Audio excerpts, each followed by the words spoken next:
चलिए शुरुआत करते हैं लाख टके की बात की।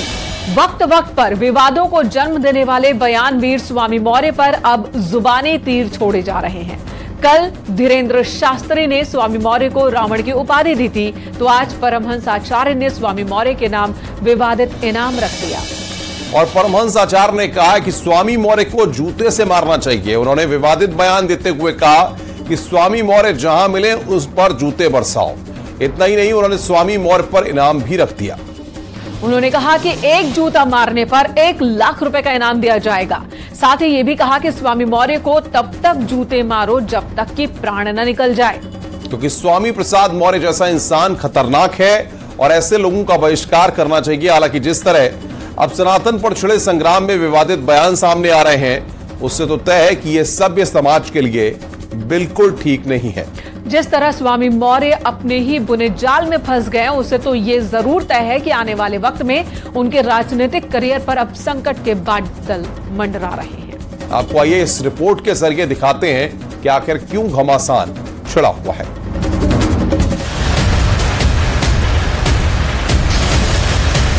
There's nothing Hindu about what the BJP does. There's absolutely nothing. फारसी में इसका अर्थ होता है चोर, नीच, अधम।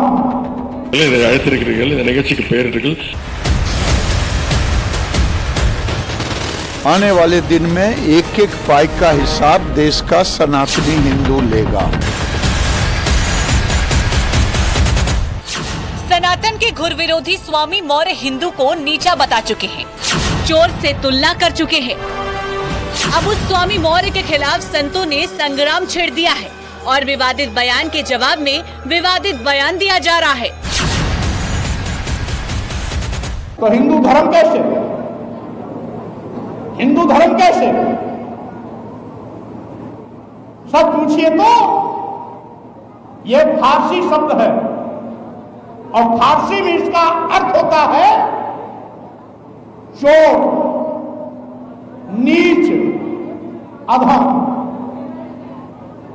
हम उसको धर्म कैसे मान सकते हैं? स्वामी प्रसाद मौर्य के लिए हम यही कहेंगे कि देश की जनता जहां भी पाए इसको जूता मारे, तब तक जूता मारे जब तक इसके प्राण न निकल जाएं। और जो जूता मारे अपना गिन ले, एक जूता का 1 लाख रुपए इनाम हमारे तरफ। अपने विवादित बयानों के लिए फेमस स्वामी मौर्य के खिलाफ परमहंस आचार्य ने विवादित टिप्पणी की है और स्वामी मौर्य को जूता मारने वालों को इनाम देने की घोषणा की है। परमहंस आचार्य ने कहा है स्वामी मौर्य को एक जूता मारने पर 1 लाख रुपए का इनाम देंगे। स्वामी प्रसाद मौर्य के लिए हम यही कहेंगे कि देश की जनता जहां भी पाए इसको जूता मारे, तब तक जूता मारे जब तक इसके प्राण न निकल जाएं। और जो जूता मारे अपना गिन ले, एक जूता का 1 लाख रुपए इनाम हमारे तरफ। यानी विवादित बयानों से सुर्खियां बटोरने वाले स्वामी मौर्य अब चौतरफा घिर गए हैं, क्योंकि समाजवादी पार्टी के ही सांसद ने उनके बयान की निंदा की है। साथ ही हिंदू मुस्लिम जैसे मुद्दे को नहीं उठाने की नसीहत भी दे दी है। नेता स्वामी प्रसाद मौर्य की बात की जाए तो उन्होंने एक और बयान दिया। उनका कहना है कि हिंदू एक फारसी शब्द है जिसका मतलब होता है चोर, अधम और नीच। इस बयान को आप कैसे देखें?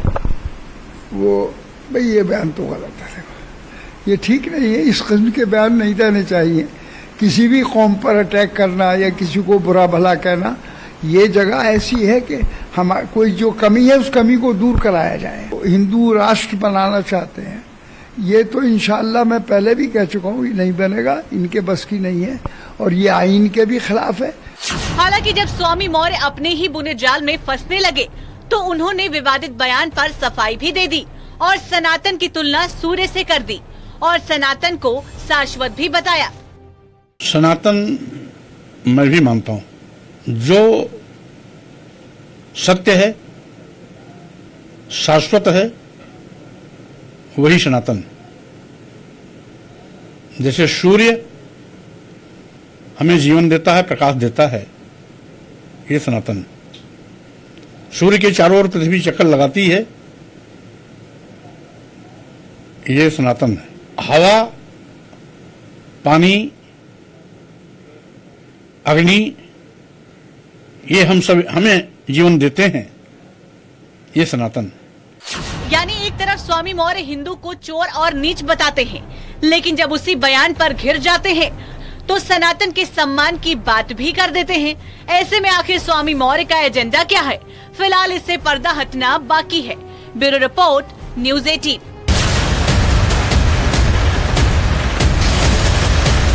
There's nothing Hindu about what the BJP does. There's absolutely nothing. फारसी में इसका अर्थ होता है चोर, नीच, अधम।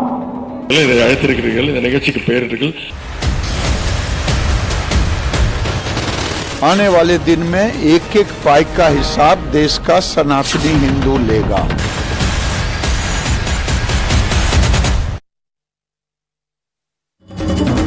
आपने दिल्ली के प्रगति मैदान में ट्रेड फेयर अभी तक देखा होगा, जिसे भारत के सबसे बड़े मेले के रूप में देखा जाता है।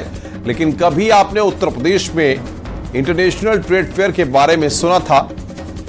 दरअसल आज से ग्रेटर नोएडा में इंटरनेशनल ट्रेड शो का आयोजन शुरू हुआ है, जिसका शुभारंभ किया राष्ट्रपति द्रौपदी मुर्मू ने, और इसे सीएम योगी आदित्यनाथ का सुपरहिट ट्रेड शो बताया उन्होंने। दरअसल ट्रेड शो में 60 देशों के 400 से ज्यादा बायर्स हिस्सा ले रहे हैं और इससे ओडीओपी और स्टार्टअप के लिए वैश्विक मंच मिलने वाला है।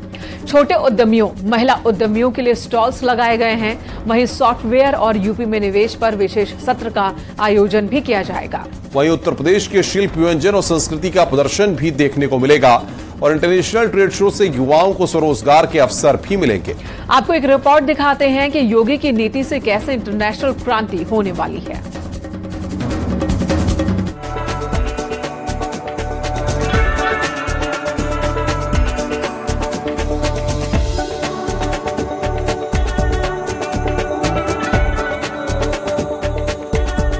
नोएडा में व्यापार का महामेला लगा है। दुनिया में यूपी के प्रोडक्ट का डंका बज रहा है और स्टार्टअप को नई राह मिल रही है, जिसका आगाज राष्ट्रपति द्रौपदी मुर्मू ने किया और अंजाम तक मुख्यमंत्री योगी पहुंचा रहे हैं। दरअसल 5 दिनों के व्यापार मेले में 2000 से ज्यादा कंपनी और 300 ब्रांड भाग ले रहे हैं और सरकार को उम्मीद है कि मेले में 60 देशों समेत करीब 2 से 2.5 लाख लोग पहुंचेंगे। उत्तर प्रदेश को इस अवसर पर जानने, उसकी क्षमता को नजदीक से महसूस करने, यहां की सांस्कृतिक समृद्धि और समृद्ध आध्यात्मिक परंपरा को जानने का भी एक अवसर आप सभी को प्राप्त होगा, क्योंकि यह उत्तर प्रदेश का पहला इंटरनेशनल ट्रेड शो है। अंतर्राष्ट्रीय ट्रेड शो के उद्घाटन कार्यक्रम में मुख्यमंत्री योगी आदित्यनाथ ने कहा, ये उत्तर प्रदेश का पहला ट्रेड शो है।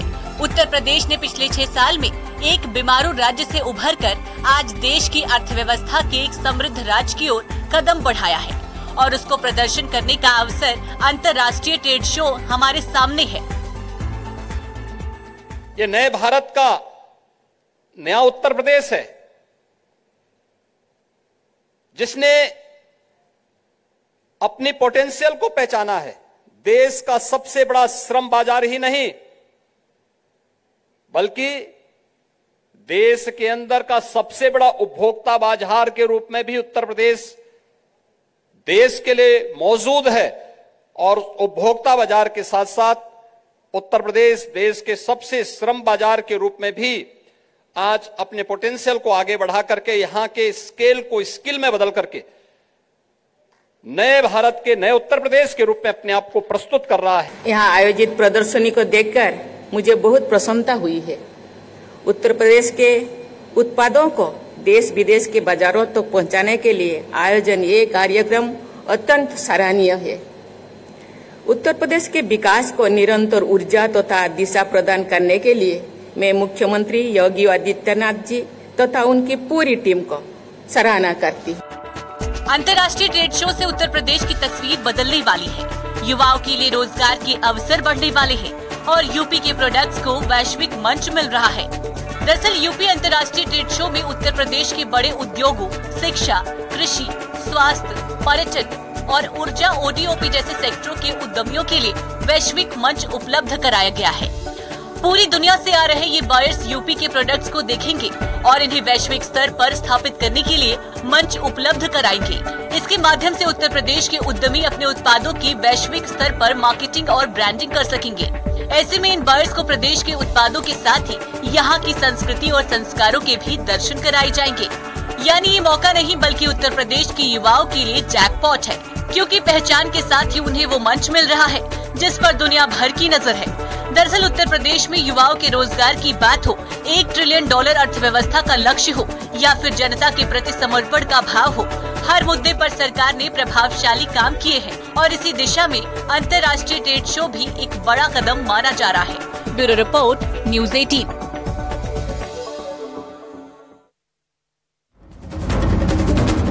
एक तरफ संसद में ओबीसी महिलाओं को आरक्षण देने पर संग्राम छिड़ा है, तो दूसरी तरफ आज राहुल गांधी उन लोगों के बीच पहुंच गए जो ज्यादातर यूपी बिहार से ताल्लुक रखते हैं और दलित पिछड़े वर्ग से आते हैं, क्योंकि कोटे में कोटे की बात के बीच राहुल गांधी का कुली अंदाज सुर्खियों में है।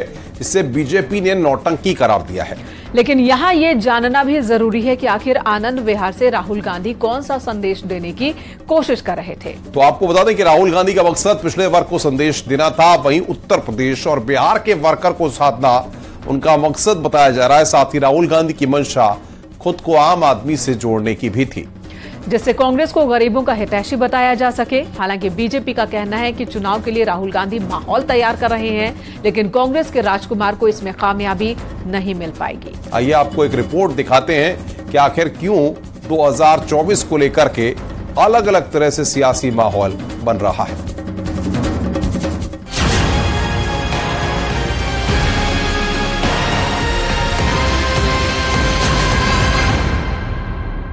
राहुल गांधी कभी बाइक राइडर बन जाते हैं, ट्रक से सफर करते हैं, तो कभी सर पर बोझ लिए कुली अवतार में नजर आते हैं। राहुल का ये अंदाज उस लिहाज से अहम है क्योंकि वो खुद को आम आदमी से जोड़ते हैं और खुद को आम आदमी होने का सर्टिफिकेट भी दे देते हैं। और इसी मैसेज के साथ वो एक बार फिर उस इलाके में गए जहां पूर्वांचल के लोगों का हुजूम होता है, जहां से हर दिन यूपी बिहार के लिए कई ट्रेनें रवाना होती हैं, तो कई ट्रेनें दिल्ली पहुंचती हैं। उसी आनंद विहार रेलवे स्टेशन के पास उन्होंने कुली लिबास धारण कर लिया और खुद को बिल्ला नंबर 756 घोषित कर दिया।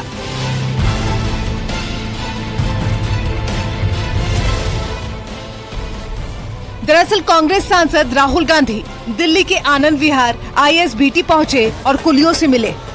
यहाँ उन्होंने कुली की लाल यूनिफॉर्म पहनी और बैज भी लगाया।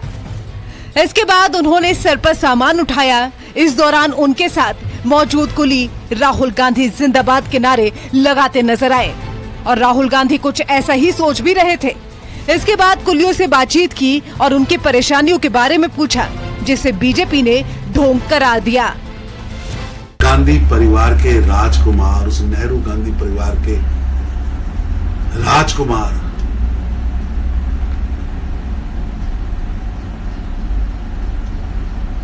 ड्रामेबाजी कर रहे हैं।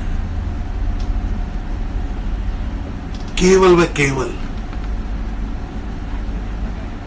सुर्खियां बटोरने का काम हो रहा है और शुक्र है उनके नाजुक पांव रेलवे स्टेशन पर भी उतरे। राहुल गांधी आज कुल्ली बनने की नौटंकी कर रहे हैं। मैं समझता हूं यहां ये कुल्लियों का, मेहनत करने वाले लोगों का यहां ये मजाक है। वहीं पर मुझे राजा बाबू मूवी याद आती है, जहां गोविंदा कभी डॉक्टर बनता था तो कभी वकील बनता था, कभी पुलिस वाला बनता था तो कभी नेवी का सेलर बनता था। राहुल गांधी का कुली अवतार उस समय देश के सामने आया है जब महिला आरक्षण बिल पर सियासी संग्राम छिड़ा है और उससे भी बड़ा संग्राम महिला आरक्षण बिल में ओबीसी महिलाओं को आरक्षण देने का है, जिस पर उन्होंने सदन में चर्चा तो की, लेकिन जब जवाब का वक्त आया तो उठकर संसद से चले गए, जिस पर अब बीजेपी ने उन्हें कटघरे में खड़ा कर दिया है। मैं बार बार बोलता हूं, लीडर को लीडर बनना पड़ेगा, ट्यूटर से नहीं चलता काम। ये ट्यूटर्ड स्टेटमेंट से नहीं चलता है काम, और वह भी ट्यूटर अगर कोई लीडर हो तो भी समझ में आता है। ये एनजीओ को लेकर के आ जाते हो जिन एनजीओ को जिनको आता न पता न सता, कोई चीज जानकारी नहीं, वो आपको समझाते हैं और आप बोल करके सोचो I was shocked and shattered and shocked. अरे भाई शौक तो लगना ही था, जब पढ़ना ही नहीं पूरा तो शौक ही लगेगा और क्या होगा। अचानक उनकी सीढ़ियों के पास चढ़ते चढ़ते कोई दे देता और वो अचानक और उनको बस बोल देता और अपनी बातों में और बोल के तुरंत भागते हैं। मुझे समझ में नहीं आता बोलते और भागते क्यों। तो पार्लियामेंट में उनको रखना चाहिए, मतलब उनको है ना थोड़ा फेविकॉल लगा के उनको सीट देनी चाहिए ताकि वो बैठे, बोलते हैं उसके बाद सुनने की ताकत नहीं रखते। यानी बीजेपी का कहना है कि राहुल गांधी को सिर्फ अपनी सियासत से मतलब है, इसके लिए वो कुछ भी कर सकते हैं, लेकिन जवाब सुनने की उनमें हिम्मत तक नहीं। और इसकी तस्वीर भी तब देश के सामने आ गई जब वो यूपी बिहार के दलित और ओबीसी समुदाय के लोगों को साधने के लिए कुली बन गए और खुद को आम आदमी का सर्टिफिकेट दे दिया। Bureau report, news 18।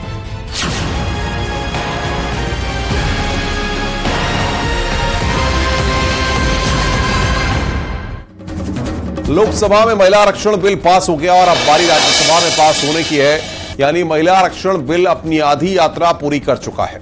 लेकिन इस राह में ओबीसी आरक्षण की बात एक बार फिर हावी हो रही है।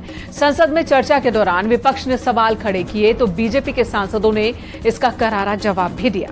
लेकिन अब भी बात कोटे में कोटा पर ही अटकी हुई है। आपको इसी पर एक रिपोर्ट दिखाएंगे, लेकिन उससे पहले जरा आप आंकड़ों के जरिए सियासी समीकरणों को समझ लीजिए, क्योंकि बड़ी आसानी के साथ हम इसको समझा रहे हैं। 2009 लोकसभा चुनाव की बात की जाए तो बीजेपी को 22% वोट ओबीसी के मिले थे, वहीं कांग्रेस को 24% वोट मिले थे। फिर 2014 में जैसे ही बीजेपी से प्रधानमंत्री के लिए नरेंद्र मोदी का चेहरा लाया गया तो ओबीसी वोट में तेजी से बढ़ोतरी हुई और 2014 में बीजेपी को 64% ओबीसी के वोट मिले तो कांग्रेस का ओबीसी वोट प्रतिशत 15% पर ही सिमट गया। वहीं बात 2019 की कर लें तो बीजेपी को 44% ओबीसी वोट मिले, वहीं कांग्रेस को 15% ही ओबीसी वोट मिले और इसी वोट प्रतिशत को बढ़ाने के लिए एक बार फिर कांग्रेस ओबीसी महिलाओं के लिए आरक्षण की बात कह रही है। हालांकि अगर देश में बीजेपी से ओबीसी के जनप्रतिनिधि की बात करें तो केंद्रीय मंत्री 29 हैं जो 37% के आसपास हैं। वहीं बीजेपी में ओबीसी सांसदों की बात करें तो यह आंकड़ा 85 है जो करीब 27% के आसपास है। वहीं बीजेपी में ओबीसी से 365 विधायक हैं जो टोटल विधायक के 27% होते हैं और बीजेपी में ओबीसी एमएलसी की बात की जाए तो ये आंकड़ा 65 का है जो कि 40% के आसपास है और ये आंकड़े कल गृह मंत्री अमित शाह ने सदन के अंदर दिए। यानी बीजेपी के आंकड़े बता रहे हैं कि पार्टी में ओबीसी चेहरे का रोल क्या है। नारी शक्ति बंधन अधिनियम, अपनी ढपली और अपना राज। महिला बिल पर चर्चा के दौरान लोकसभा में जो अलग अलग बयान सामने आए उस पर ये कहावत बिल्कुल सटीक बैठती है। मोदी सरकार महिला आरक्षण बिल पास कराकर आधी आबादी को अधिकार देना चाहती है, लेकिन इसी बहाने अब विरोधी सांसद आरक्षण से जुड़े दूसरे मुद्दे उठाने लगे हैं। कांग्रेस, जेडीयू समेत कई पार्टियां ओबीसी आरक्षण का मुद्दा भी उठाने में लगी हैं। भारतीय राष्ट्रीय कांग्रेस की मांग कि यह बिल फौरन अमल में लाया जाए, लेकिन इसके साथ ही कास्ट सेंसस कराकर शेड्यूल ट्राइब, ओबीसीज की महिलाओं के आरक्षण की व्यवस्था की भी जाए। जेडीयू सांसद ललन सिंह ने लोकसभा में ओबीसी आरक्षण और जातिगत जनगणना का मुद्दा उठाया। आप कह रहे हैं नारी, आप कह रहे हैं जातीय जनगणना, आप तो देश की मांग है, आप कहिए, आप आज ऐलान करिए इस सदन में कि हम इस देश में जाति आधारित जनगणना कराएंगे। आप नहीं कराना चाहते इसलिए कि आप उसका विरोध करते हैं, आप आरक्षण के विरोधी हैं। 2015 याद करिए। समाजवादी पार्टी के सांसद डिंपल यादव भी लोकसभा में महिला आरक्षण बिल पर बोली। इस दौरान उन्होंने माइनॉरिटी आरक्षण का मुद्दा भी उठाया। सर, प्रधानमंत्री जी ने कहा था कि हमें सिद्धि की बात करी थी सर, तो साधना से ही सिद्धि की प्राप्ति होती है और असली साधना तभी होगी जब हम महिलाओं को उनका पूर्ण आरक्षण देंगे, जब हम ओबीसी महिलाओं को इसमें इंक्लूड करेंगे, जब हम SC ST महिलाओं को इसमें इंक्लूड करेंगे और जब हम अल्पसंख्यक महिलाओं को भी इसमें इंक्लूड करेंगे, सम्मिलित करेंगे। क्योंकि प्रधानमंत्री जी खुद 3 तलाक की बात करते हैं, तो मुझे पूरा भरोसा है कि इसमें अल्पसंख्यक महिलाओं का भी मान और पक्ष रखा जाएगा। वहीं बीएसपी अध्यक्ष मायावती ने महिला आरक्षण बिल का समर्थन किया, लेकिन SC और ST के लिए अलग से कोटे की मांग भी कर दी। इसके साथ ही देश की ओबीसी वर्गों की महिलाओं का भी इस महिला आरक्षण विधेयक में अलग से आरक्षण का कोटा सुनिश्चित किया जाना चाहिए। जो सामान्य वर्गों की महिलाओं की तुलना में ये अभी भी काफी पिछड़ी हुई है, और यदि इन सभी वर्गों की महिलाओं के आरक्षण के मामले में, यानी कि SC ST और OBC की महिलाओं के आरक्षण के मामले में मेरी इस अपील पर सरकार अमल नहीं करती है, तो भी हमारी पार्टी इस बिल का इस खास बात को ध्यान में रखकर समर्थन करती है। वहीं केंद्रीय मंत्री अनुप्रिया पटेल ने सवाल पूछा कि जब कांग्रेस पार्टी ने बिल पेश किया था तो उस वक्त ये मुद्दे कहां थे। कांग्रेस पार्टी के तरफ से ये विषय ओबीसी कोटा का जो उठाया जा रहा है, मेरे मन में जिज्ञासा है कि उस समय जब राज्यसभा में लाके बिल पास कराया था, तब क्या पिछड़े समाज की महिलाओं को कोटा दिया जाए, ये विषय आपके संज्ञान में आपकी पार्टी की प्रायोरिटी था या नहीं था? और अगर उस वक्त आपकी पार्टी की प्रायोरिटी नहीं था, तो आज जब मोदी जी की सरकार ये बिल लाई है और ये बिल पास होगा, क्योंकि संख्या बल इस किस्म का है, तो क्या ये नया ख्याल अभी आया है? यानी साफ है कि चर्चा के दौरान विरोधी सांसद अपने हिसाब से मुद्दे तलाशते दिखे। किसी ने SC ST आरक्षण का मुद्दा उठाया, तो किसी ने मराठा आरक्षण पर चर्चा कराने की मांग कर डाली।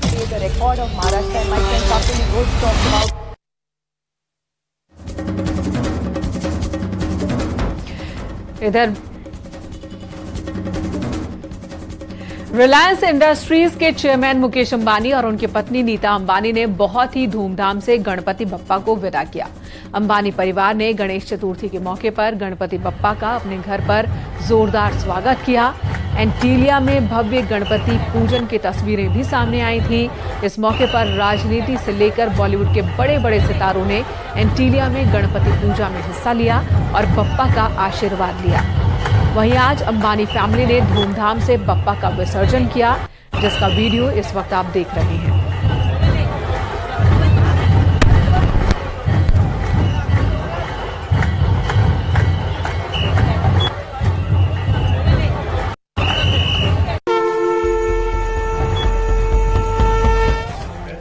तो ये 2 तस्वीरें आप देख रहे हैं। एंटीलिया में बप्पा विराजे थे और यहाँ पर भव्य पूजन हुआ था, जिसमें बॉलीवुड से लेकर राजनीति जगत की तमाम बड़ी हस्तियों ने पूजा में शिरकत की, पूजा अर्चना करते और आरती करते नजर आए थे।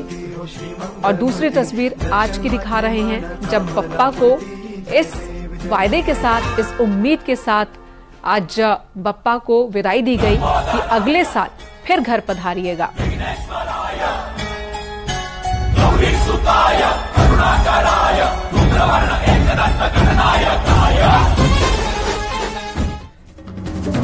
रुक रहे हैं यहां पर ब्रेक के लिए। खबरों का सिलसिला जारी है।